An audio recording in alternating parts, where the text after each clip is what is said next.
हे guys, मैं हूँ Charu. Welcome to law school. मैं आपको लॉ के टॉपिक्स करवा रही हूँ।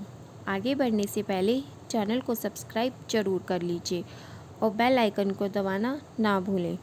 गाइस, हिंदू लॉ की लास्ट वीडियो में हमने difference between Mitakshara and Dayabhaga school and Hindu Succession Amendment Act 2005 के बारे में पढ़ा था।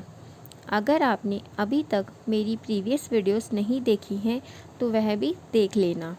आज हम हिंदू लॉ में हिंदू सक्सेशन एक्ट 1956 का सेक्शन 6 पढ़ेंगे। Section 6 devolution of interest in coparcenary property. अगर कोई हिंदू बिना विल बनाए मर जाता है तो उसकी हिंदू जॉइंट फैमिली प्रॉपर्टी या कॉर्पोरेशनरी प्रॉपर्टी किस तरह डिवॉल्व होगी, यह सेक्शन 6 में बताया गया है।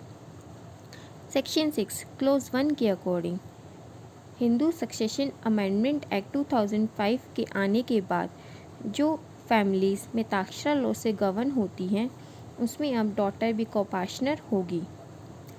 सेक्शन 6 क्लोज 1 सब क्लोज ए, वह भी बाई बर्थ जिस तरह सन का राइट होता है उसी तरह बाई बर्थ कॉर्पोरेशनर बन जाएंगी।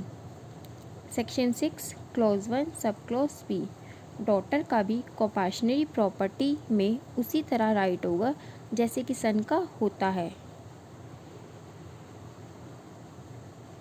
सेक्शन 6 क्लोज 1 सब क्लोज सी, डॉटर की लाइबिलिटीज़ भी कॉर्पोरेशनरी प्रॉपर्टी के लिए उतनी ही होगी जैसे सन की होती है। मीन्स अब 2005 की अमेंडमेंट के बाद डॉटर भी सन के इक्वल हो गई है, राइट्स के लिए भी और लाइबिलिटीज़ के लिए भी। आगे प्रोविज़ो भी दिया गया है जिसमें बताया है कि अगर कोई पार्टीशन 20 दिसंबर 2004 से पहले हुआ था जब डॉटर कॉर्पोरेशनर नहीं होती थी तो इस अमेंडमेंट का उन पार्टीशंस पे कोई इफ़ेक्ट नहीं पड़ेगा। अमेंडमेंट सितंबर 2005 में आई थी पर प्रोविज़न में 20 दिसंबर 2004 लिखा है।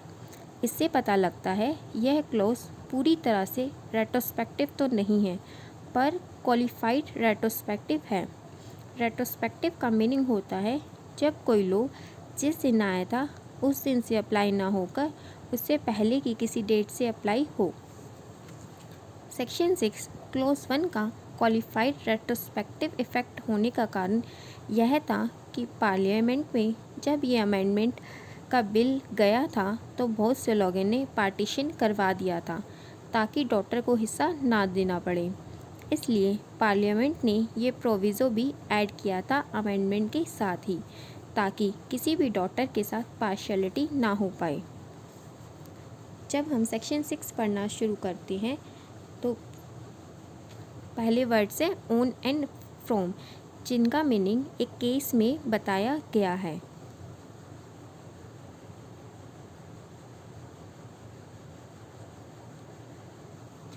केस है Prakash and others versus Phulavati and others 2006 Supreme Court. इस केस में सुप्रीम कोर्ट ने हेल्ड किया था कि Hindu Succession Amendment Act 2005 prospective in nature है।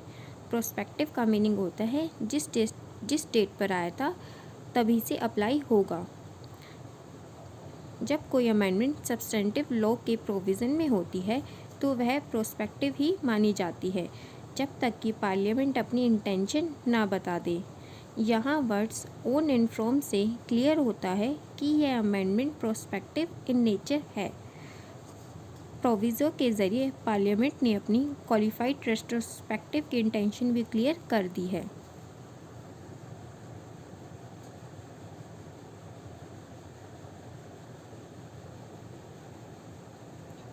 आगे है सेक्शन 6 क्लॉज 2। इसे हम सेक्शन 30 के साथ पढ़ सकते हैं।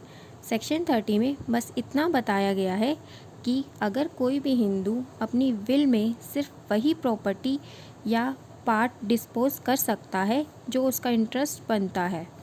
For example A and B दो ब्रदर्स हैं जिन्हें उनकी फादर की प्रॉपर्टी से हाफ पार्ट मिलना था। ए अपनी विल में अपना बस हाफ पार्टी डिस्पोज ऑफ कर सकता है, ना कि बी का भी साथ में। सेक्शन 6 क्लॉज 2 के अकॉर्डिंग अब डॉटर का भी सन की तरह ही कॉम्पल्सरी प्रॉपर्टी में राइट होगा। वह भी एब्सोल्यूट ओनर होगी सन की तरह ही, और अपने पार्ट को या फिर अपने शेयर को टेस्टामेंट्री डिस्पोजिशन से भी डिस्पोज ऑफ कर सकती है। आगे है सेक्शन 6 क्लॉज 3। ये बहुत इम्पॉर्टेंट क्लॉज है। अगर कोई हिंदू जो मिताक्षर लॉ से गवर्न होता है, हिंदू सक्सेशन अमेंडमेंट एक्ट 2005 के आने के बाद मर जाता है, तो उसका इंटरेस्ट टेस्टामेंट्री या इंटरस्टेट सक्सेशन से डिवोल्व होगा, ना कि सर्वाइवरशिप से। और कॉम्पल्सरी प्रॉपर्टी ऐसे डिवाइड होगी जैसे उस पर्सन की डेथ पार्टीशन के बाद हुई है, ना कि पहले। ये फिक्शन ऑफ लॉ है जिसे हम नॉशनल पार्टीशन भी कहते हैं। अब सर्वाइवरशिप का कॉन्सेप्ट अबॉलिश हो गया है। आगे है section 6 clause 3 sub clause A. Daughter को भी अब सन की इक्वल शेयर अलॉट होगा। Section 6 clause 3 sub clause B. अगर सन और डॉटर पार्टीशन से पहले ही मर गए हैं तो उनका शेयर उनके बच्चों में डिस्ट्रीब्यूट हो जाएगा। Section 6 clause 3 sub clause C.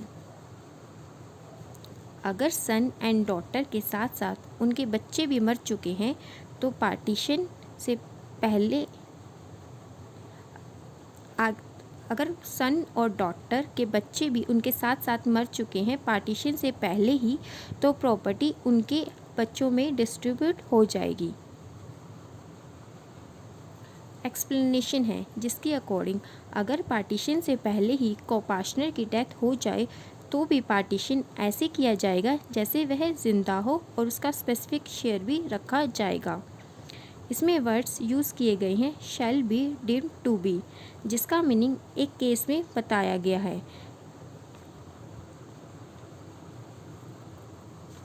गुरपद Khanthappa versus Hirabai 1978।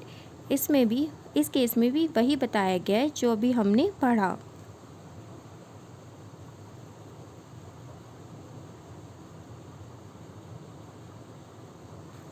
आगे है सेक्शन 6 क्लॉज 4 जो डॉक्ट्राइन ऑफ एंटी डिसेंट से डील करता है, एंटी डिसेंट डेप्ट से डील करता है।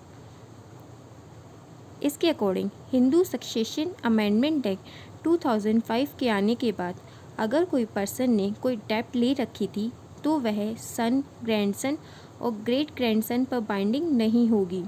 कोई कोर्ट ऐसे सूट को रिकॉग्नाइज नहीं कर सकती। अब सन, ग्रैंडसन, ग्रेट ग्रैंडसन पर कोई ऑब्लिगेशन सिर्फ इसलिए इम्पोज नहीं किया जा सकता क्योंकि उनका पायस ऑब्लिगेशन है। उन पर कोई सूट फाइल नहीं किया जा सकता, पर इक्विटेबल रेमेडी से वह डेप्ट ली जा सकती है।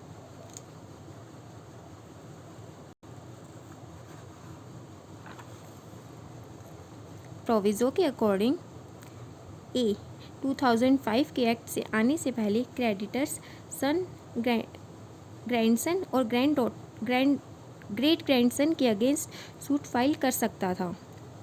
बी 2005 से पहले इस तरह के डेप्ट्स को सेटिस्फाई करने के लिए अगर कोई प्रॉपर्टी ट्रांसफ़र कर दी गई थी तो वह वैलिड होगी। एक्सप्लेनेशन के अकॉर्डिंग सन, ग्रैंडसन और ग्रेट ग्रैंडसन में 2005 के अमेंडमेंट से पहले बोर्न हुए सन, ग्रैंडसन और ग्रेट ग्रैंडसन भी इंक्लूड होंगे।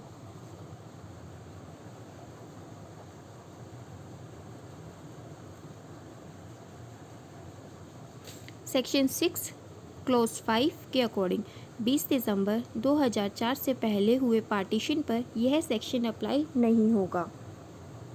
गाइस, आज के लिए इतना ही। अगर आपका कोई क्वेश्चन हो या कोई डाउट हो तो आप मुझसे कमेंट बॉक्स में पूछ सकते हैं। सेक्शन 6 से रिलेटेड अभी कुछ पॉइंट्स बचे हैं जो हम कल के वीडियो में कवर करेंगे। वीडियो अगर अच्छी लगी हो तो लाइक ज़रूर करना और अपने फ्रेंड्स के साथ शेयर करना मत भूलना। Thank you guys.